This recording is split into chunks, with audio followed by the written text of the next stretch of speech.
Hello student, BA first year का आज का हमारा टॉपिक है प्राट का भूसंतुलन सिद्धांत। वैसे तो हम इस संकल्पना को पिछली वीडियो के अंतर्गत अध्ययन कर चुके हैं। भूसंतुलन का अर्थ स्पष्ट कर चुके हैं कि भूसंतुलन कहते किसे हैं। भूसंतुलन मुख्य रूप से आंग्ल भाषा के आइसोस्टेसी से बना है, जिसकी उत्पत्ति ग्रीक भाषा के आइसोस्टेसियोस से हुई है, जिसका मतलब सम स्थिति होता है। भूसंतुलन यानी सम स्थिति, एक समान स्थिति। और इसके संबंध में प्राट और एरी ने अपने मत प्रस्तुत किए थे, जिनके अंतर्गत हम एरी महोदय की संकल्पना का अध्ययन कर चुके हैं। किस प्रकार से एरी महोदय ने बताया कि हमारी जो पृथ्वी है उस पर विभिन्न प्रकार की स्थलाकृतियां संतुलित अवस्था में कैसे पाई जाती हैं। एरी महोदय ने तो अपने मत में बताया था कि पृथ्वी पर जितनी भी स्थलाकृतियां दिखाई पड़ती हैं उनका एक भाग तो ऊपर पाया जाता है तथा 9 गुना भाग पृथ्वी के आंतरिक भागों में पाया जाता है। तब जाकर के संतुलित अवस्था पाई जाती है। कब पाई जाती है संतुलित अवस्था? जब एक भाग ऊपर और उसका 9 गुना भाग नीचे पृथ्वी के भूगर्भ में पाया जाता है, तब जाकर के पृथ्वी संतुलित अवस्था में पाई जाती है। उन्होंने अपने सिद्धांत को समझाने के लिए प्लम्बन नियम का सहारा लिया और उन्होंने यह भी बताया कि हिमालय का जो भाग है, एक भाग अर्थात 8,848 मीटर की ऊंचाई पर, यानी कि एक भाग ऊपर है, तो इसका 9 गुना भाग नीचे है। 8,048 इंटू हमने जब 9 किया था 79,632 मीटर की गहराई पर, यानी कि उसके आंतरिक भागों में जड़ प्रविष्ट होंगी, तब जाकर के हमारी पृथ्वी पर हिमालय पर्वत संतुलित अवस्था में टिका हुआ होगा। तो इसके संबंध में एरी ने तो अपना इस प्रकार से मत प्रस्तुत किया था और उन्होंने अपने संतुलन सिद्धांत का प्रतिपादन किया था। लेकिन इसके बाद में इनकी एक आलोचना हो गई थी कि यदि 32 मीटर की गहराई पर 1 डिग्री सेल्सियस तापमान में वृद्धि होती है, 32 मीटर की गहराई पर यदि 1 डिग्री सेल्सियस तापमान में वृद्धि होती है, तो बताइए पृथ्वी पर 79,632 मीटर की गहराई पर कितना तापमान पाया जाएगा। इस आधार पर जब अनुमान लगाया तो इनकी यही आलोचना हुई कि 79,632 मीटर की गहराई पर तापमान बहुत ज्यादा पाया जाएगा और ऐसी स्थिति में कोई भी चट्टान ठोस रूप में अवस्थित नहीं रह सकती है, बल्कि कैसी पाई जाएगी? तरल पाई जाएगी। यह इनकी आलोचना हुई थी एरी महोदय की। और इनकी आलोचना के बाद में प्राट महोदय ने अपना मत प्रस्तुत किया था। तो आज हम पढ़ रहे हैं प्राट का भूसंतुलन सिद्धांत। तो प्राट महोदय ने अपनी संकल्पना में, देखिए, सबसे पहले तो इन्होंने 2 स्थान थे हमारे, कल्याण और कल्याणपुरा, कल्याण व कल्याणपुरा। इन दोनों स्थानों का भौगोलिक और त्रिभुजीकरण विधि के माध्यम से अक्षांशीय निर्धारण किया गया। तो प्राट महोदय ने कल्याण व कल्याणपुरा से लिए गए अक्षांशीय मान को भली भांति पढ़ा, उसे भली भांति अध्ययन किया और वहां की आसपास की चट्टानों का अध्ययन किया। और प्राट महोदय ने स्वेस के मत का सहारा लिया। प्राट ने स्वेस के मत का सहारा लिया।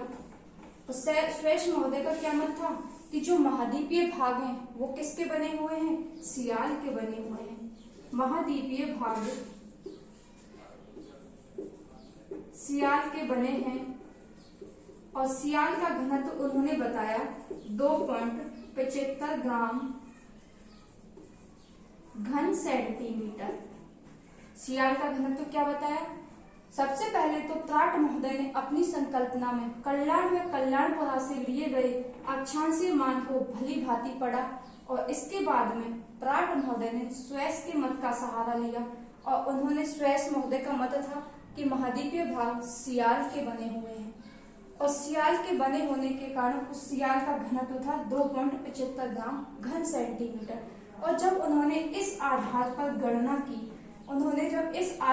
गणना की तो उन्होंने बताया कि जो हमारे हिमालय की जो जितनी भी चट्टानें हैं सियाल से बनी हुई हैं, उनका घनत्व 2.75 ग्राम घन सेंटीमीटर है।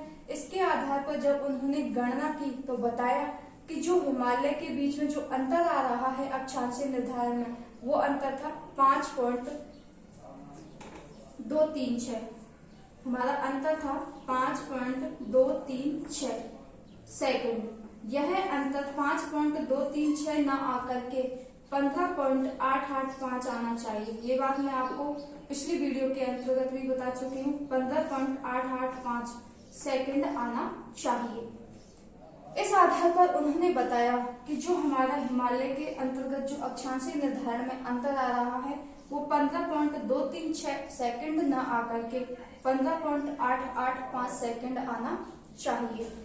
इस आधार पर जब उन्होंने गणना की तो उन्होंने बताया कि हमारी भूपरिपट्टी पर जितनी भी स्थलाकृतियां पाई जाती हैं तो उनकी ऊंचाई और घनत्व में उल्टा अंतर पाया जाता है। वो कैसे? उन्होंने अपनी संकल्पना में यह प्रस्तुत किया कि पर्वतों का घनत्व पठारों से अधिक और पठारों का घनत्व मैदानों से अधिक पाया जाता है।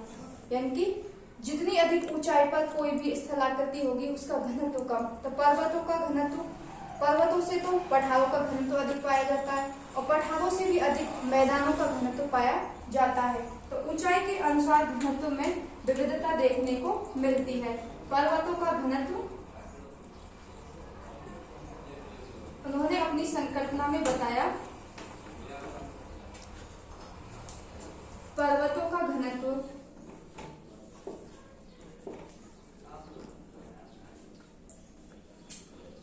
पठारों से कम,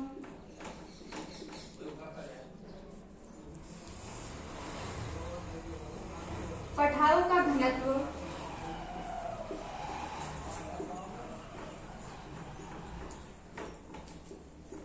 मैदानों से कम,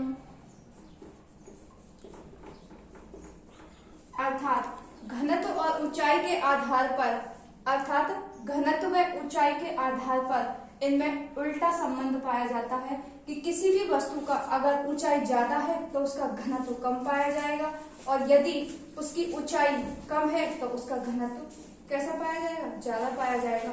अर्थात ऊंचाई के आधार पर घनत्व में उल्टा संबंध पाया जाता है। इस आधार पर उन्होंने गणना की और ऊंचाई और घनत्व में उल्टा संबंध बताया था और इसके आधार पर उन्होंने अपना मत प्रस्तुत किया था और जिस मत को कहते हैं क्षतिपूर्ति तल सिद्धांत। उन्होंने बताया कि हमारी भूपरिपट्टी के नीचे ऐसा कोई तल होगा, यानी भूपरिपट्टी के नीचे ऐसा कोई तल होगा जिस पर जितनी भी वस्तुएं हैं वो संतुलित अवस्था में पाई जाएंगी। इसे हम इस डायग्राम के माध्यम से समझ सकते हैं।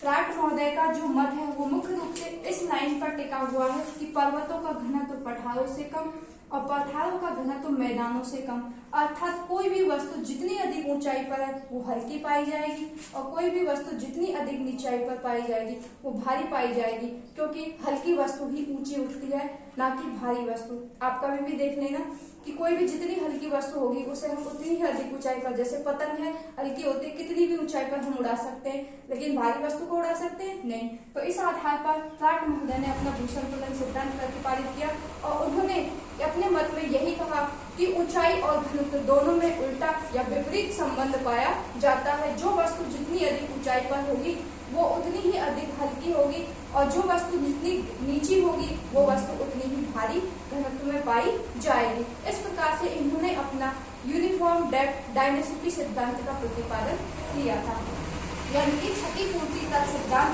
या हम इसे कह सकते हैं समतोल सिद्धांत का प्रतिपादन किया था। इन्होंने अपने सिद्धांत के जो पुष्टि के लिए एक उदाहरण प्रस्तुत किया था और उस उदाहरण को हम इस डायग्राम के माध्यम से समझेंगे कि किस आधार पर प्राट महोदय ने उदाहरण के माध्यम से अपने सिद्धांत की पुष्टि की। तो एक आयताकार बर्तन लिया, यह एक आयताकार बर्तन है और इस आयताकार बर्तन के अंतर्गत पारा भरा हुआ है। क्या भरा हुआ है? पारा।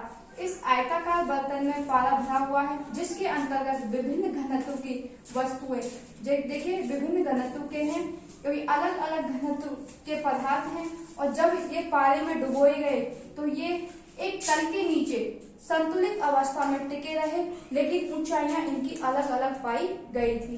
देखिए ये ज्यादा घनत्व की है इसलिए कम ऊंचा है, ये इससे कम घनत्व है और इसका घनत्व बिल्कुल कम है इसलिए सबसे अधिक ऊंचाई पर, लेकिन इसके निचले भाग में यह संतुलित अवस्था में है और इनकी ऊंचाइयां घनत्व के आधार पर अलग अलग है। जो स्तंभ हल्का है वो अधिक ऊंचा है और जो स्तंभ भारी है वो नीचा है। और नीचे पृथ्वी के आंतरिक भाग में यह संतुलित अवस्था में पाया जाता है। इस तल को क्षतिपूर्ति तल या हम समतोल तल के नाम से जानते हैं। तो इनके सिद्धांत का जो जब हम अध्ययन करते हैं तो एक ही बात निकल कर आती है हमारे सामने, ऊंचा स्तंभ कम घनत्व, नीचा स्तंभ ज्यादा घनत्व, अर्थात ऊंचाई और घनत्व में विपरीत संबंध। अर्थात कोई भी वस्तु इस भू आकृति यानी कि इस धरातल पर, इस पृथ्वी पर जो संतुलित अवस्था में पाई जाती है उसका यह कारण है कि ऊंचा स्तंभ यानी कि जितनी भी ऊंचाई पर होगी उतनी हल्की होगी, जितनी अधिक नीची होगी उतनी ही अधिक भारी